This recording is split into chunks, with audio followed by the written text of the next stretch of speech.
បាញ់ធ្លាយកាន់តែខ្លាំងក្រុមហ៊ុនបរិយាល័យវត្តត្រានៅកំពង់ឆ្នាំងក្រសោបយកលុយជាង2លានដុល្លារតែគ្មានផ្ទះឲ្យអតិថិជន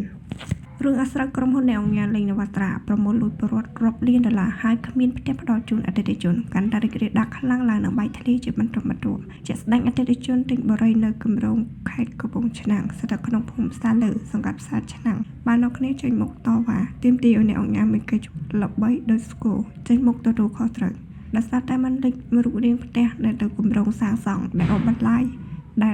លាយពេលរយៈពេលជាង5ឆ្នាំពលរដ្ឋរងគ្រោះជិត20គ្រួសារតំណាងពលរដ្ឋរងគ្រោះទាំងអស់ជាង80គ្រួសារបាននាំគ្នាតវ៉ានៅមុខខ្លោងទ្វារបរិយាទាមទារឲ្យអ្នកអង្គការលេងនវត្រាចេញមុខមកទទួលខុសត្រូវលើកិច្ចសន្យារបស់ខ្លួនពុំនោះទេពួកគាត់នឹងឡើងទៅប្តឹងដល់រាជធានីភ្នំពេញលោកហែតសុជាតិលោកសុភ័ណ្ឌនរិទ្ធលោកឈៀងស៊ីណាតំណាងពលរដ្ឋរងគ្រោះបានថ្លែងប្រាប់សារព័ត៌មាន SBM News ថាសម្រាប់គម្រោងខេត្តកំពង់ឆ្នាំងរបស់អ្នកអង្គការលេងនវត្រាមួយនេះមានពលរដ្ឋរងគ្រោះដល់ទៅជាង80គ្រួសារដែលបានទិញផ្ទះពីបរិយាក្នុងទំហំទឹកប្រាក់មិនក្រោម2លានដុល្លារនោះឡើយនេះបានមិនគិតសមាមាត្រត្រឹមតម្លៃផ្ទះទីបំផុតជាង$20000គុណនឹងចំនួនអតិថិជនដែលបានទិញគណៈផ្ទះអតិថិជនខ្លះមានតម្លៃដល់ទៅជិត$50000ក៏មានដោយពួកគាត់និងអតិថិជនឯទៀតសុទ្ធតែបានបង់ប្រាក់ទៅកាន់ម្ចាស់បរិយារួចរាល់ប៉ុន្តែបែរជាមិនបានផ្ទះទៅវិញលោកហេតុសុជាតិបន្តថាលោកនឹងអតិថិជនឯទៀតសូមធ្វើការស្នើឲ្យអ្នកអង្គការលេងនវត្រាចេញមកបញ្ជាក់ជាមួយនឹងអតិថិជនឲ្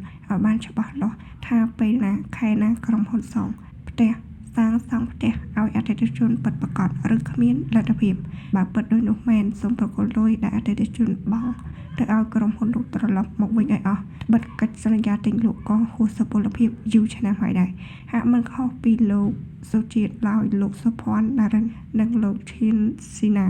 ក៏មានកំណត់ដូចគ្នាផងដែរពោលគឺលោកបានស្នើសុំឲ្យម្ចាស់ក្រុមហ៊ុនចេញមកដោះស្រាយកុំព្យាយាមគេចវេះនិងត្រូវមានទំនួលខុសត្រូវលើកិច្ចសន្យាដែលលោកស្រីពៅនិងលោកស្រីវួយសំអឿនអតិថិជនរងគ្រោះក្នុងគម្រោងអ្នកអង្គការលេងនវត្រាក៏បានឲ្យដឹងស្របគ្នាថាលោកស្រីអស់ការអត់ធ្មត់ចំពោះការមិនទទួលខុសត្រូវរបស់ភាគីបរិយារយៈពេលជាង5ឆ្នាំមកនេះគ្មានដំណោះស្រាយជាក់លាក់ណាមួយប្រាប់ឲ្យអតិថិជនស្ងប់ចិត្តនិងជឿជាក់លើក្រុមហ៊ុនឡើយអតិថិជនភាគច្រើនបាននាំគ្នាខ្ចីលុយពីធនាគារមកបង់ផ្ដាច់ឲ្យម្ចាស់បរិយាដោយសង្ឃឹមថាការផ្ដល់ជូនប្រាក់គ្រប់ចំនួនមុនបែបនេះនឹងធ្វើឲ្យម្ចាស់បរិយាពលឿនការសាងសង់ផ្ទះបានឆាប់ដោយសុខចិត្តតស៊ូរកប្រាក់បង់រំលោះធានាប្រចាំខែរហូតមានអតិថិជនខ្លះធ្លាក់ខ្លួនជាប់ក្នុងអន្ទាក់នៃបំណុលយ៉ាងធ្ងន់ធ្ងរក៏មានដូច្នេះសំខាន់បរិយាក្រុមហ៊ុនចេញមុខមកដោះស្រាយជាមួយអតិថិជនកុំគេចវេះបែបនេះមិនសមរម្យទេយ៉ាងណាអ្នកស្ត្រីជាអតិថិជនរងគ្រោះទាំងពីរនាក់បានប្រាប់ថាបានព្យាយាមម្ដងហើយម្ដងទៀតដើម្បីស្វែងរកការបំភ្លឺជុំវិញភាពយឺតយ៉ាវនៃការសាងសង់ផ្ទះរបស់ក្រុមហ៊ុនប៉ុន្តែពួកគេគេចវេះមិនផ្ដល់ចម្លើយនិងព្យាយាមគេចវេះពីទំនួលខុសត្រូវទុកតែសន្តិសុខឲ្យនៅយាមការពារបរិយានិងលួចដឹកសម្ភារៈសាងសង់ចេញពីបរិយាស្ងាត់គ្មានសល់ដែលធ្វើឲ្យអតិថិជនអស់ទំនុកចិត្តប្រៀបដូចជាអំបិលស្រូវទឹកទោះបីយ៉ាងណាក៏ដោយពលរដ្ឋរងគ្រោះបានមូលមតិគ្នាជាធ្លុងមួយថានឹងមានចំណាត់ការប្តឹងសុំ